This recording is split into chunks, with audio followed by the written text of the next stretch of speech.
Senators from both parties are rolling out a plan today that would give the Commerce Secretary more power to make moves against tech companies in 6 countries considered foreign adversaries. And guess what? That would include China. And fuss, it could include TikTok, which, of course, is owned by a Chinese parent company, ByteDance. Here's Senator Mark Warner on why he's so worried. Today, everybody's talking about TikTok and the ability of that platform to be used by the Communist Party both to take on data, but also potentially as a malign influence and propaganda tool.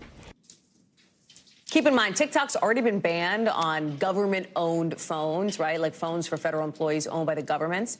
And it's on top of another proposal that would give the president himself the ability to ban TikTok altogether for everybody, basically. All of it comes at a kind of low point in U.S.-China relations.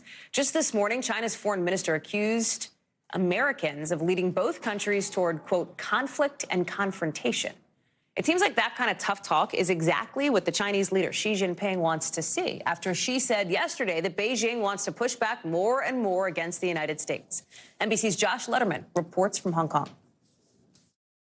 Hallie, when you take in tandem the comments yesterday from Chinese President Xi Jinping saying that the U.S. is trying to contain or suppress China using Cold War terminology, and then today Chinese Foreign Minister Qin Gang accusing the U.S. of taking actions that he says put the two countries on an inevitable path to conflict, you can really see China's government starting to step up more assertively in defending itself and pushing back against pressure from the Biden administration, with the foreign minister today in his first news conference since taking office saying that when the U.S. talks about putting guardrails on the relationship, something we've heard President Biden and others talk about, that what the U.S. really means, in his words, is that China cannot defend itself or say anything in response to U.S. efforts to slander it.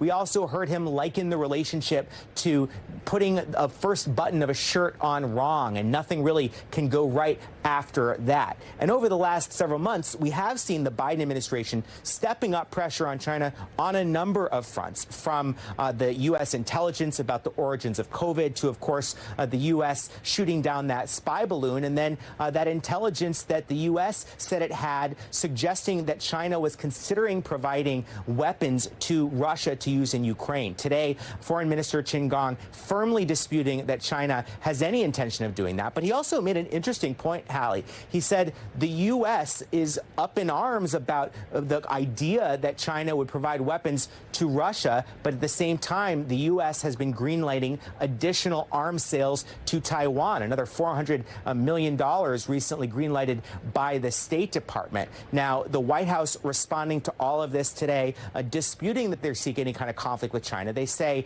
that they simply want strategic competition with China. And National Security Council spokesman John Kirby also disputed that the U.S. is doing anything that would disrupt the status quo in Taiwan. He said the U.S. has made it very clear it does not support independence for Taiwan and simply wants to maintain the current situation in the Taiwan Strait. Hallie? Thanks for watching our YouTube channel. Follow today's top stories and breaking news by downloading the NBC News app.